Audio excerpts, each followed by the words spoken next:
तो आज इतने छोटे छोटे बच्चों में कैसे हो जाता है गैंगवार, वीडियो में बने रहिए, बताते हैं आपको। हमारे ब्लॉग की शुरुआत होती है स्कूल से आने के बाद। तो आज काफी ज्यादा बारिश हो रही थी।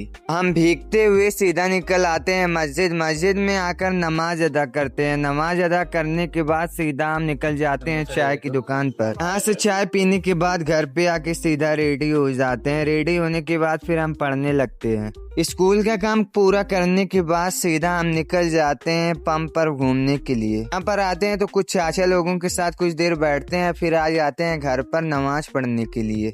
नमाज पढ़ने के बाद फिर हम अपने भांजे को खिलाने लगते हैं और फिर हम सीधा निकल जाते हैं नंदौर के लिए। अभी हम देखते हैं तो ये बच्चे काफी देर से झगड़ा कर रहे थे, तो फिर हम इनका झगड़ा सॉल्व करवाते हैं और झगड़ा सॉल्व करवा के नंदौर आ जाते हैं। और फिर हम थोड़ी दूर चलने के बाद पहुंच जाते हैं अपने दोस्त के दुकान पर आते हैं तो देखते हैं अपने भाई देख रहे थे मैच। और फिर मिलते हैं साहिल भाई से। साहिल भाई से मिलने के बाद हो रहा था मगरिब का टाइम, तो हम सीधा निकल देते हैं मगरिब की नमाज पढ़ने के लिए। मस्जिद में मगरिब की नमाज पढ़ने के बाद सीधा हम आ जाते हैं चाइनीज के पास कुछ खाने के लिए।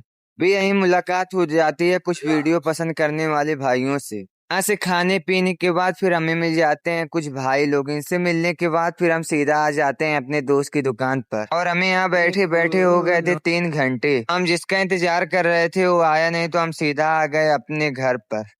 घर पर आते हैं और सीधा चालू कर लेते हैं आईपीएल। तो आज मैं पहली बार देखा हूँ कि लखनऊ इतने अच्छे रन मार रही है। तो आज 7 ओवर में 100 पार करती और फिर मारती है एक छक्का और एक चौका। और तभी एंट्री हो जाती है हार्दिक पांड्या की। इस बंदे की बॉलिंग के आगे कोई टिक नहीं पाता है, लेकिन फिर भी वैभव सूर्यवंशी पता नहीं कैसे टिक गया। आज के लिए इतना ही, मिलते हैं कल, बाय।